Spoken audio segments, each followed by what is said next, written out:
Engineers ആകാൻ ആഗ്രഹിക്കുന്നവർ, engineers, nurses, robotics, AI training ഒന്ന് നിർത്തുവാണ്. എനിക്കൊരു റിക്വസ്റ്റ് ഉണ്ട്. ഞാൻ ആ റിക്വസ്റ്റുമായിട്ടാണ് നിങ്ങളുടെ മുമ്പിൽ വന്നേക്കുന്നത്. എനിക്കറിയാം നിങ്ങൾ 5 വർഷം 10 വർഷം കഴിയുമ്പോൾ നിങ്ങൾ കുറേ പേര് ഡോക്ടേഴ്സ് ആകും, എൻജിനീയേഴ്സ് ആകും, ഈ സമൂഹത്തിലെ ഉയർന്ന പൊസിഷനിലുള്ള വ്യക്തികളായി നിങ്ങൾ മാറും. ആ മാറുമ്പോൾ എന്നെപ്പോലെ വേദന അനുഭവിക്കുന്ന ഒരുപാട് വ്യക്തികളുണ്ട്. നിങ്ങൾ ഒരു ദിവസം എന്നോടൊപ്പം താമസിച്ചാൽ എൻ്റെ വേദന നിങ്ങൾക്ക് മനസ്സിലാകും. ഈ കാലും വെച്ചുകൊണ്ട്, നല്ല വെയിറ്റ് ഈ കാല്, ഇതും വെച്ചുകൊണ്ട് നടക്കുക അത്ര എളുപ്പമല്ല. എനിക്കൊരു ഗ്യാപ്പ് കിട്ടിയാൽ ആ നിമിഷം ഞാൻ കാലൂരി വെക്കും കാറ്റ് കൊള്ളിക്കാനായിട്ട്, അല്ലെങ്കിൽ ഇത് പൊട്ടു അടിയുന്നു. ഈ കൈ അത്ര കംഫർട്ടബിൾ അല്ല.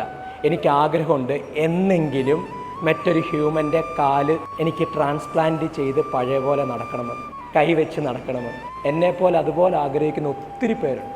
ജീവിതത്തിൽ എഴുന്നേറ്റ് നടക്കാൻ കൊതിക്കുന്ന കുറേ പിള്ളേരുണ്ട്.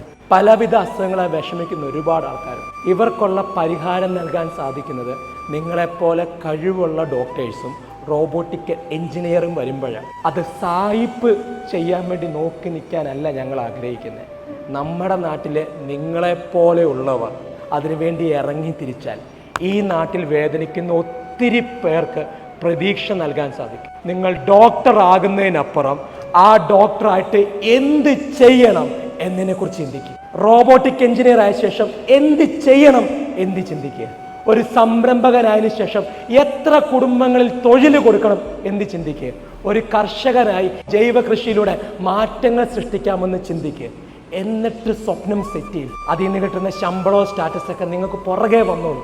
ശമ്പളത്തിന് വേണ്ടി സ്റ്റാറ്റസ് നോക്കി ട്രെൻഡ് നോക്കി പോകാതെ നിങ്ങളുടെ ഉള്ളിലുള്ള കഴിവെന്താണോ, ആ യുണീക്നെസ് എന്താണോ, അത് നോക്കിയിട്ട് ഈ നാട്ടിൽ എങ്ങനെ സഹായിക്കാൻ പറ്റും, ബുദ്ധിമുട്ടുന്നവർക്ക് എങ്ങനെ കൈ കൊടുക്കാൻ പറ്റും, അത്തരത്തിൽ ചിന്തിക്കുക.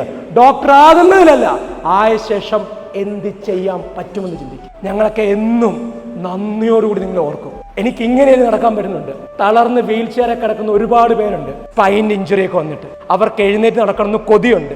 ജീവിതകാലം മുഴുവൻ വീൽ ചെയറല്ല. അങ്ങനെയുള്ളവരെ നടത്തുവാൻ എന്തെങ്കിലും നമുക്ക് ചെയ്യാൻ പറ്റുമോ? ചില അസുഖങ്ങൾ നേരത്തെ നമുക്ക് ഡിറ്റക്ട് ചെയ്യാൻ പറ്റുമോ? ഇതെല്ലാം എന്തിനാ സായിപ്പിന് വിട്ടു കൊടുക്കുന്നത്? നിങ്ങളുടെ കഴിവ് അതിനുവേണ്ടി വേണം.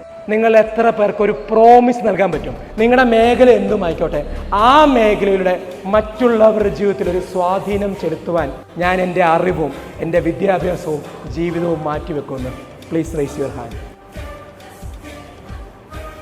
That's awesome. ഞങ്ങൾക്ക് നൽകുന്ന പ്രതീക്ഷ എത്ര വലുതാണെന്നറിയോ? Thank you so much.